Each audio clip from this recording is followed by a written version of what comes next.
ብጣዕሚ ዘሕዝን ነገር እዚ ብጣዕሚ በቃ ብጣዕሚ ዘሕዝን ነገር ግን ድማ እንኳዕ ደስ በለኩም እቶም ከምኡ ዝፈጸምኩም ሰባት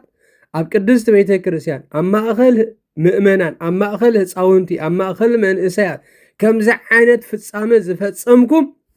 ግርም ደስ ደሞ ኢልኩም ሕጂ ነዚ ኩሉ መንእሰይ ኣባሪርኩሞ ነዚ ኩሉ መንእሰይ ኣጥፊእኩሞ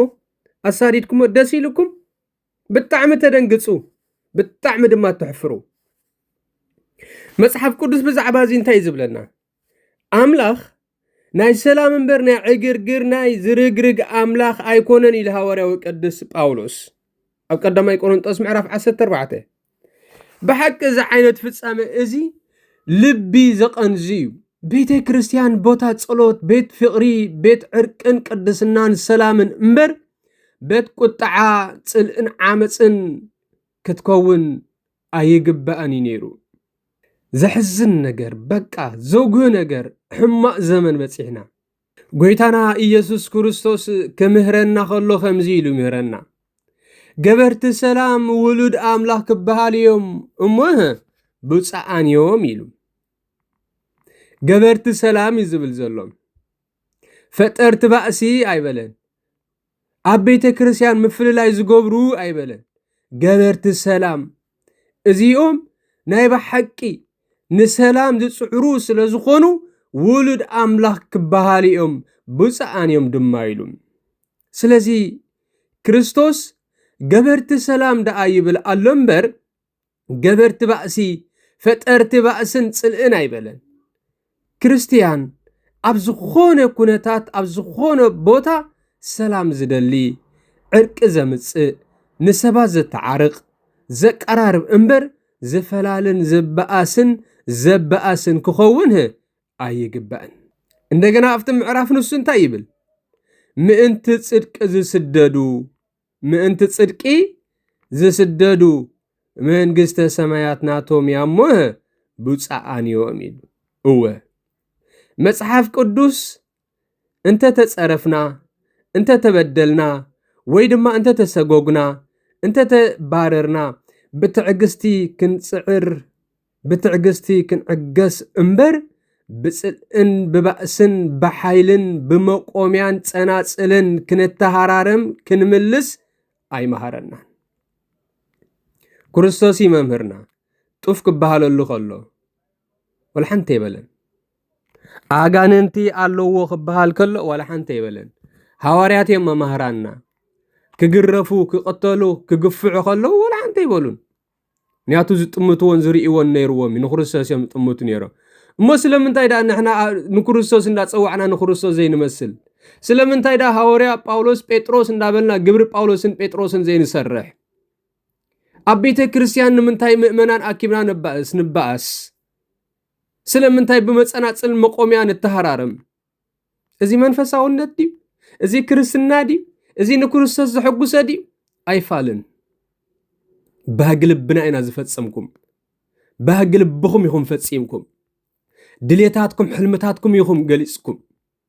ትዘጉህ ነገር ትዘሕዝን ነገር ግን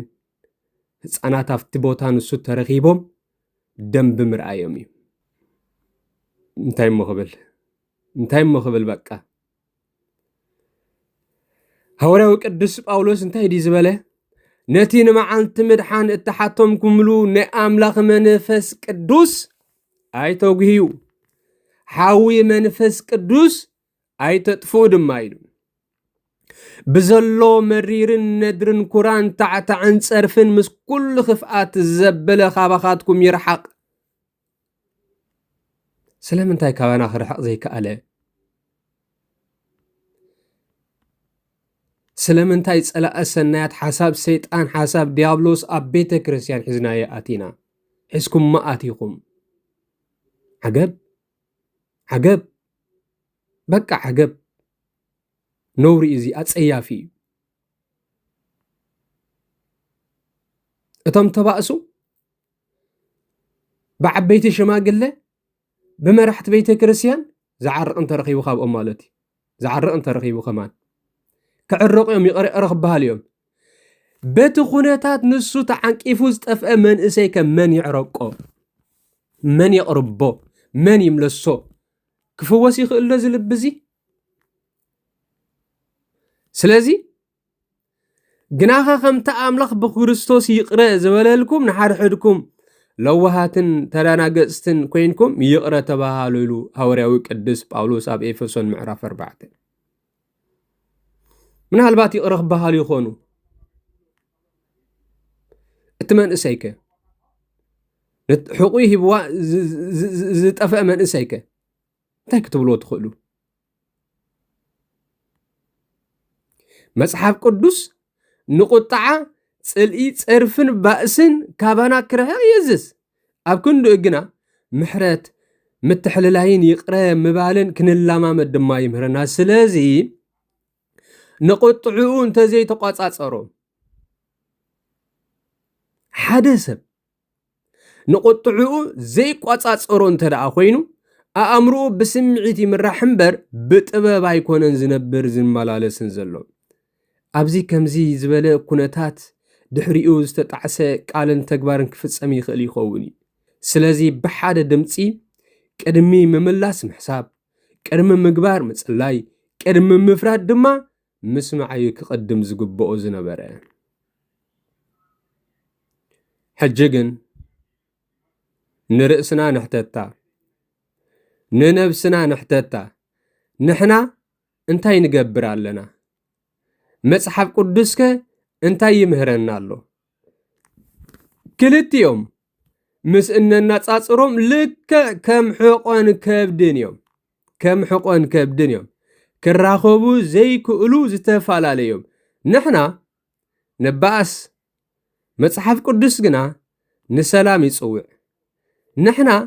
ንጻላእ መጽሓፍ ቅዱስ ግና ንፍቕሪ ይምህረና ንሕና ንበቐል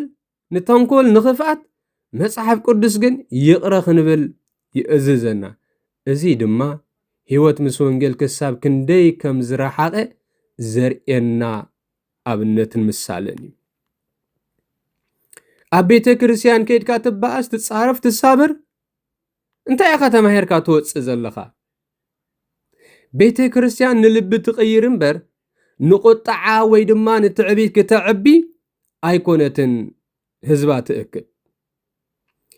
ቅዱስ ያዕቆብ እንታይ ዲ ዝበለ መልእኽቱ ፍቑራት ኣሕዋተየ እዚ ትፈልጥዎ ኢኹም ኩራ ሰብኣይሲ ጽድቂ ኣምላኽ ኣይገብሮን እዩ ስለዚ ነፍሲ ወከፍ ሰብ ንምስማዕ ቅልጡፍ ንምዝራብ ደንጓይ ንኹራ ድማ ደንጓይ ይኹን ይብል ለቲ ስብሃት ስለዚ ንርኽሰት ዘበለን ብዝሒ ክፍኣትን ኣርሕቑ ነቲ ንነፍስኹም ከድሕና ዝከኣሎ ትኹል ቃል ቅኑዕ ቃል እውን ብግርህነት ተቐበሉ ገበርቲ ቃል ኩኑ ርእስኹም እናጠበርኩም ሰማዕቲ ጥራይ ትኹኑ ሓደ እኳ ሰማዕ ቃል ኮይኑ ገባሪ እንተዘይኮነ ንሱ ነቲ ገጽ ፍጥረቱ ብመስትያት ዝርእስ ሰብኣይ እዩ ዝመስል ይብል መልእኽቲ ያዕቆብ ምዕራፍ 1 ፍቕዲ 20 ስለዚ ናይ እግዚኣብሔር ቤተሰብ ክርስትና ብስም ዘይኮነስ ብህይወት ዝረአ እምነት እዩ ክርስትና ጻዕዳ ክዳን ነጸላ ለቢስካ ምኻድ ዘይኮነስ ልቢ ኣንጺኻ ናብ ቤቱ ምስጓም እዩ ናብ ክርስቶስ ምቕራብ እዩ ብዝሓየለ ድምፂ ዘይኮነስ ብዓው ዝበለ ድምፂ ኣብ ቤተ ክርስቲያን ዓንገር ምባል ዘይኮነስ ብዝዓበየ ፍቕሪ እዩ ክርስቶስ ዝግለጽ ንኹልና ዝኸውን ሕቶ ኣለኒ እዚ ኩሉ ተፈጺሙ ዘሎ ውጽኢት ናይ መን እዩ ናይ ኣመራርሓ ናይ መንፈሳዊ ድኽመት ናይ ዘይምትግባር ወንጌል ወይስ ናይ ርእስና ዘይምግዛእ ገዛ ርእስና ዘይምምላኽ መልሲ ነፍሲ ወከፍና ኣብ ሕልናና ንሃብ ኣምላኽ ድማ ንቤቱ ንቤተ ክርስቲያኑ ሰላሙ ፍቕሩን ሓድነቱን